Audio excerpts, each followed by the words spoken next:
So I have two assumptions as I was preparing my remarks, two assumptions about the folks that would be in the room today. First is that you're with organizations that have a mission that matters.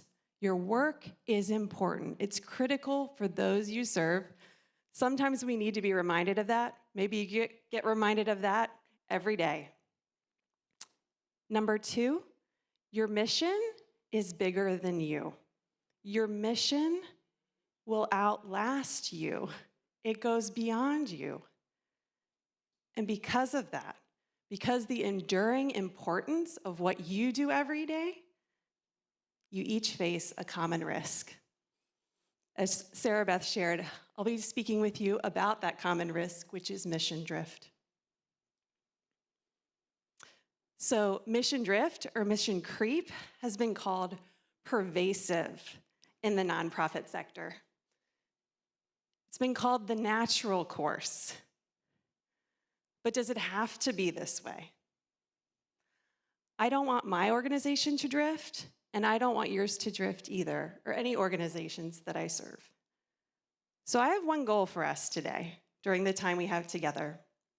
My goal is that each of us comes up with one step toward what I call uncommon intentionality, because drift is the natural course. But before we dive in, let's talk a little bit about the problem of mission drift. So in 1882, J. Howard Pugh was born into a very hardworking family. His father labored from dawn until dusk in the oil fields of Pennsylvania, and eventually, all his work paid off.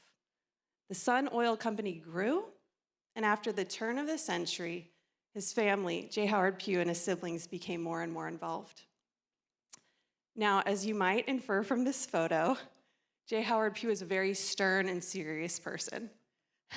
He was also very disciplined. So he served as the president of Sun Oil Company for 35 years, and over that time, the business grew 40 times over. Now, if you're familiar with the Pugh family, you know that they're not only known for their business success, but also for their generosity. In 1948, J. Howard Pugh and his siblings founded the Pugh Memorial Foundation to honor their father. Over the years, they gave to numerous causes, from Boy Scouts and Girl Scouts, to Young Life and Youth for Christ, to historically Black colleges, hospitals, and medical research. And philanthropy was a priority for Pugh and his siblings. And for Pugh, up until the end of his life, he was thinking about how to give back. And in 1970, he helped give funding to start the Gordon Conwell Theological Seminary in Boston. And he committed to giving annually toward its operating expenses to see it go. A year later, Pugh passed away. But the Pugh Foundation continued on. And in an article written about 20 years after Pugh's passing, this is what was written. Today, the Pugh Charitable Trust give millions of dollars to Princeton and other Ivy League colleges. They have cut off annual funding to the Gordon Conwell Seminary, and they join in the very partnerships with programs that J. Howard Pugh despised. How sad. Decades of work. And to make matters worse, not only what they funded was going 180 degrees from what the founder intended, but how they went about doing it. The article continues that instead of quiet anonymity in their giving, they pursued a national identity because they wanted to be like other foundations. Too bad. So all of this reinvention, as the author of the article refers to it, came at a pretty tremendous cost. And this was called one of the gravest violations of donor intent by observers. And the cost was significant. One of the presidents during this 20-year period after his passing was one of the most highly compensated presidents of a foundation in the US. And during his tenure, which was only about 6 years, 17 of the 20 executives were forced out or encouraged to leave. It got so bad that the Pew family members started resigning from the family board. One of them shared privately, "I just don't like the way they do business." How disappointing that it got so bad that the family members felt that they needed to resign. They became more about their brand and less about the organizations they existed to serve. And through all of this, their purpose, their very reason for being, got watered down. So much so that one observer called it, their goals had become boilerplate, sure to offend no one while standing for very little. So what happened here? Mission drift can happen fast, but I think often it happens in 1-degree shifts, small compromises over time that lead you 180 degrees in the other direction. Regardless of how fast or slow it goes for organizations, it always comes at a cost. So I know we're here today at a university, so I had to include one case of drift from higher education, although there are many. So this one, I'd love to invite some audience participation. Don't be shy. I'd love you to guess or shout out some ideas. What university do you think had this as its founding principle? To be plainly instructed and consider well that the main end of your life and studies is to know God and Jesus Christ. It is not SEU. It is a much older organization. So, safe space. Shout out some ideas. Yale, Harvard, Princeton. Okay, those are the top 3 responses I get to this question. And truly, it could have been any of them because all of them had similar foundings to educate ministers. This one does happen to belong to Harvard, those of you said over here. And some have today, in more modern times, referred to this university as godless. Wow. So it happens, mission drift happens certainly in nonprofits, foundations, higher education. It can also happen in purpose-driven businesses. More and more of those are coming up, which is awesome to see, but the risk still remains. So each of you got a copy of the book, as Sarah Beth mentioned, and half of the book, the first half, is cases of drift, what not to do. So we talk about what not to do so we can learn what we want to do. And I imagine if we had table discussions here, each one of your tables would have multiple cases of drift that you've experienced firsthand or secondhand. It's just that prevalent. So I do think today we're here together at a nonprofit conference. So I wanted to share that I think you all, in comparison to businesses, I think nonprofits have an advantage, a secret or maybe not so secret weapon to avoid mission drift. And that's your boards. Boards can maybe feel like a burden at some times, but they can be a tremendous asset in staying on mission if you've got the right people who understand their role as guardian of that mission. So, with that, I think it is a fair question to ask. Is mission drift inevitable? It is so pervasive, even with good boards. The Pew Foundation had a board. Boards aren't a silver bullet to mitigate risk. So is mission drift inevitable for all of our organizations? Before I answer that question or give my perspective, I'll share a little bit of backstory about how on earth I became a mission drift consultant and researcher. It's not a normal career path. I worked for a number of years in the microfinance sector, so serving underbanked individuals overseas, doing research and organizational assessments. And I came to learn about the organization called Hope International. And I see a head nod. Some of you have heard of Hope. Yeah, they pair the good news of Jesus with microfinancing, and they work in a number of countries overseas. Right around the time I joined their organization, the CEO, Peter Greer, wrote a book called Mission Drift. And because of my background, they asked, could I create an assessment to use internally, in Peter's words, to know not if, but where we are drifting? Because he knows how pervasive it is from writing the book about it. So as we started doing these assessments, people began to learn about it. They would ask us to come and do assessments for them or do a workshop. And that's where the work of On Mission, the organization I serve with, got started. And over time, I get this question a lot. And my perspective, again, on a more personal note, I'm wired to not like mission drift because one of my strength finders is responsibility.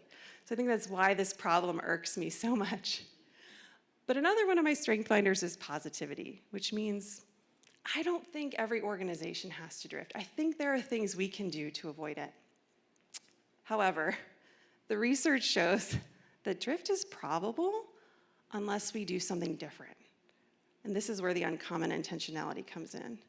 I think drift is all but a given unless we do something.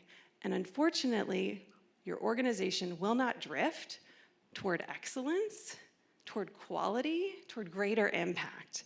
We're all going to drift just like the Pew Foundation did, toward watered-down mission and plain vanilla values. So, I have an analogy for you and an invitation.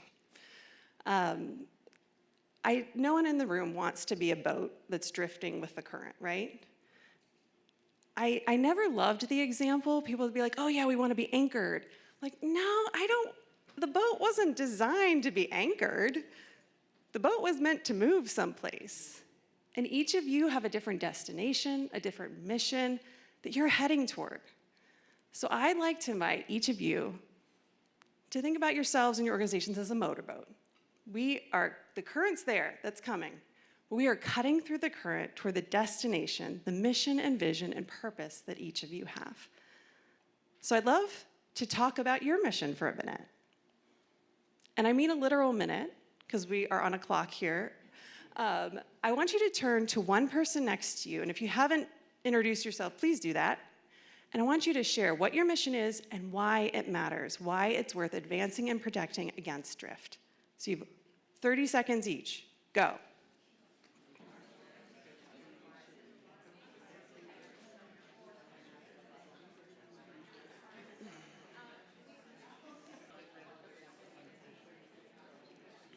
Awesome. We're going to bring it back together.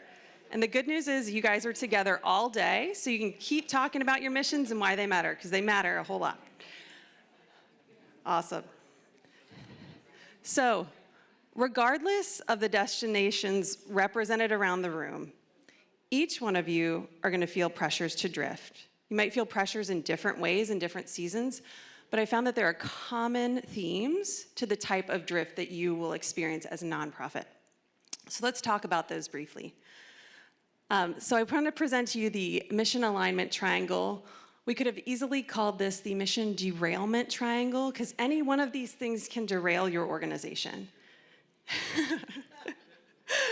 So let's talk people, because at the end of the day, your people are making decisions about your programs and about your funding. So we got to get the people piece right, and this is hiring, this is board recruiting, even who you partner with and who you choose as volunteers. All of this matters to make sure we got the right people informing our programs and our funding. Next is funding, or is programs. So obviously, your programs reinforce the mission. Your policies, your practices, your values, they all reinforce the mission. But what I think one of the greatest risks I see in really mission-driven, motivated nonprofits is a lack of focus. This is so hard because it's so hard to say no to good things to pursue what is core and what is excellent. So I think sometimes, I call it programmatic scope creep. It might not be directly off mission, but it's stretching us a little bit too thin, where we can't focus on the core with excellence, that core purpose that we have. I think relatedly is strategy. I've seen one of the organizations I've worked with, they just had a 50% increase in funding, which I'm sure anyone in the room is like, yes. I want that. But I was looking, I'm like, let's look at your projections for next year. I'm like, do you think it's realistic that we're going to sustain that given all those special grants we got this year from that major donor? I think we shouldn't be, our expenses shouldn't be creeping up that high. I don't know. I'm just a little more cautious because when we get desperate for funding, that's where we're pulled in the other direction. So let's talk funding. I think funding is probably one of the biggest culprits of drift. What does the donor want? And because of the funding model of nonprofits, it's just a really effective pull away from the mission. So we need to be really careful, especially with our major donors. Are there strings attached? And would they prevent us in some way from advancing our future, maybe not today, or advancing our purpose, maybe not today, but for the years ahead? So we need to be really sensitive to that. New programs, sometimes a donor has a great idea. Any nod of heads? Donors say, I have a great idea you should do, and I can give you money for it. But that might pull, thanks, that might pull us back toward that programmatic scope creep. So we need to be really, really careful. So this is the point in the talk where I like to give my public service announcement. I know you guys know how I feel about mission drift, right? I'm very opposed to mission drift. I'm not opposed to change. Those are different things. To advance the mission, you will need to change over time. But discerning what changes drift versus what changes innovation is not always clear. We need to be really careful about how we do that, because change can reinforce or detract from the distinctiveness of each of your organizations. So I like what Jim Collins says in Built to Last. He talks about the core. And the core is that essential kind of unchanging essence of what your organization is all about. You want to preserve the core, but still stimulate progress over time. So that's the challenge for you, for future leaders of your organization. So with that, let's get into the solution part of this.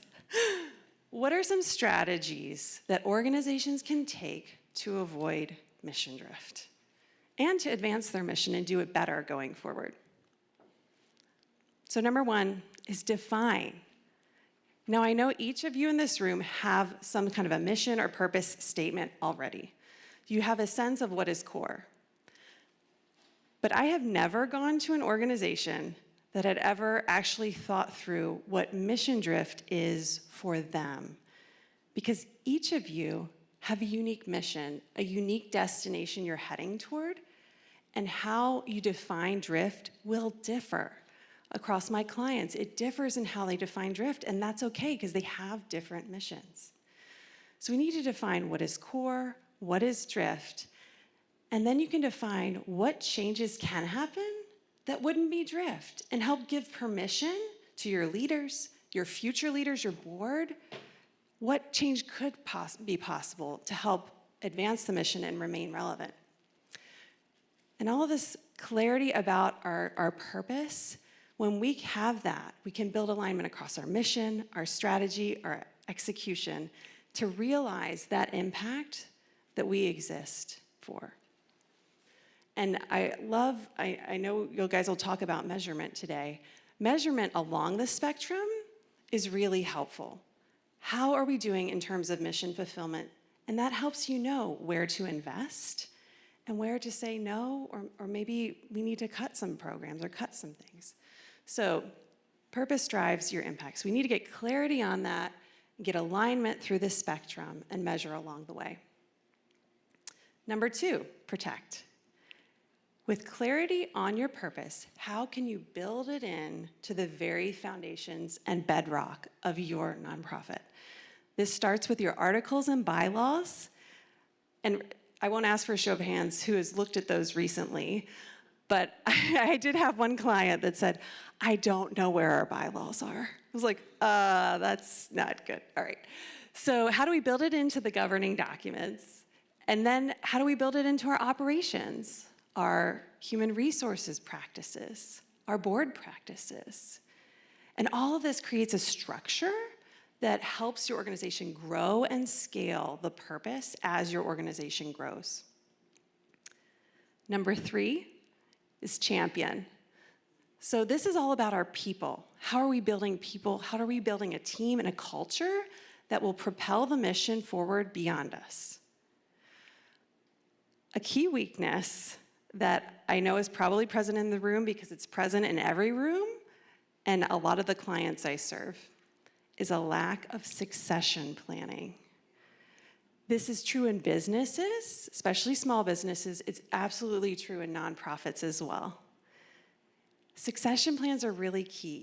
Even if you have to just Google a template for a succession plan after this, you need to have an emergency succession plan and your board needs to know about it because they're responsible. If the executive director or CEO of your organization moves to Tahiti for 5 years, what happens to your organization?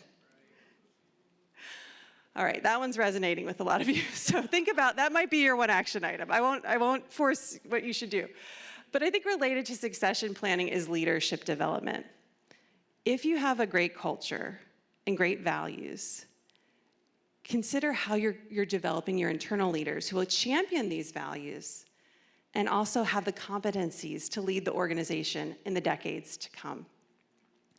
So leadership development is related. I think that's also something that is an underinvested area in a lot of nonprofits. So 4, abide.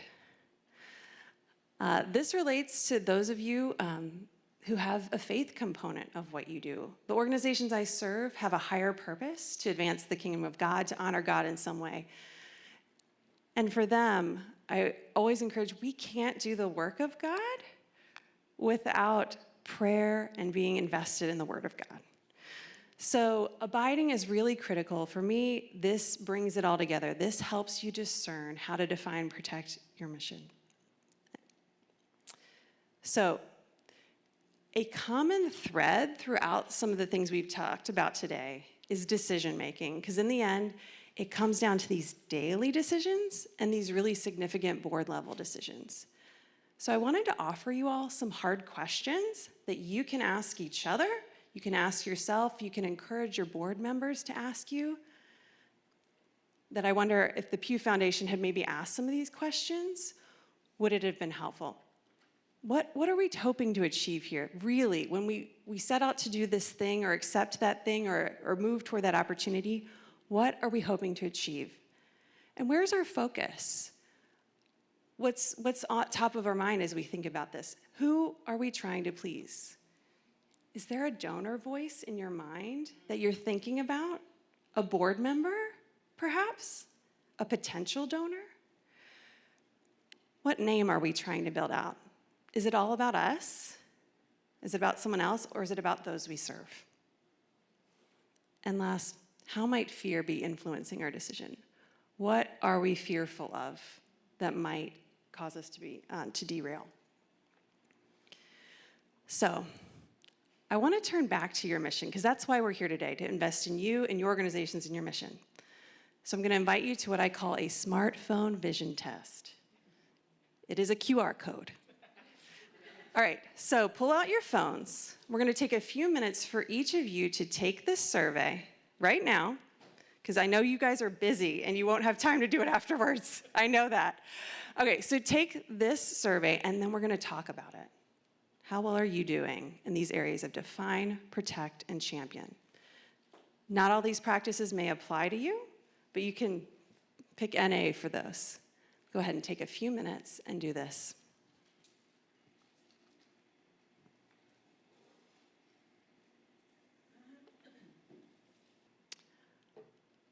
All right, I know some of you are probably still finishing up your survey and just keep going through that. And some of you have already finished, and I can't tell the difference because you're just looking at your phones.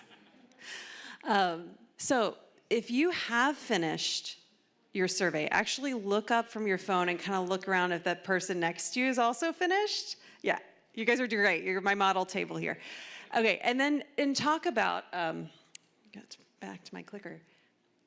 I want you to share something, maybe one thing that stood out from the survey And if you have an idea about that one step toward uncommon intentionality that makes sense for your organization in this season, you can share that as well. So turn to someone next to you and go ahead and share.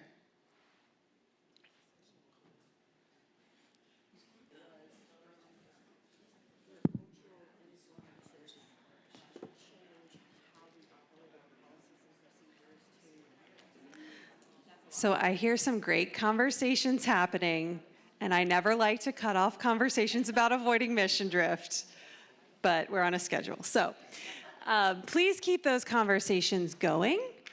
If any of you are thinking, maybe my action item is going to be to take this back to the leadership team and talk about drift or define what drift is and do that with our board, I have a trick for you. If that's what maybe your action item was, I often get, when maybe I'm working with a CEO or executive, and they're like, come in and talk to our board, and I'll do these surveys, and the comments are like, wait, are we drifting? Do you think we're drifting right now? And regardless of how you answer that question, I figured out what the right response is. You say, it's preventative. Because regardless of where you are, if you do feel like you're drifting a little bit, or you don't, it's preventative. We want to get back on track, and it's possible. I've learned from organizations and nonprofits that have course corrected. So it's preventative. That's a trick you can take back with you. So a couple of points as we wrap up, and as you think about what's that one action item you want to take with you. I think a really helpful thing you can do is share your story. Story is really, really powerful. If you are the founder of your organization, I think documenting your story and the why you founded your organization is really, really important. So much so that if you haven't taken a selfie video or some sort of video of you telling the why behind this, I think you should go do that right away and share it, even if you don't use it, because when people hear your story, it moves them beyond just the mission statement. It gives color and context to the why and the heart behind it. And regardless if people come from a similar or different place, no one can argue with your story and experience. Everyone respects each other's story, even if they may or may not agree with it or have a similar experience. So share your story, document your founding story or any mission stories along the way. Intentional recruiting. Any compromise in recruiting can leave your organization off course. Be really patient in how you hire. And do regular coaching for your team so they get it, so they understand the values. I think sometimes it's hire slow, fire fast. But where's the coaching? How do we help people understand the values? So be really intentional in your recruiting, and especially your board recruiting. I was talking with a board member, and she shared how a new board member came in and was quite influential, was someone she viewed to be aligned with the mission, but the suggestions they made were watering down the purpose, even though they were aligned. And that one's resonating with you guys. So the person telling me this story said, so much so that she decided to leave the board because it was no longer the organization she was passionate about. That influential board member with all the good ideas left after a year. They didn't last long, and it wasn't even because of misalignment. They just left for personal reasons.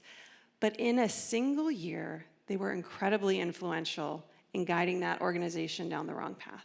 So be super careful in who you invite to the board. And please prepare for transition. I know I mentioned succession planning. How are we planning well to transition and embrace change? I think decision-making is something we talked about. Decision-making is really important, and it's happening at every level of your organization. I had someone share with me that drift, maybe in your entry level or employees, is harder to detect, but easier to correct.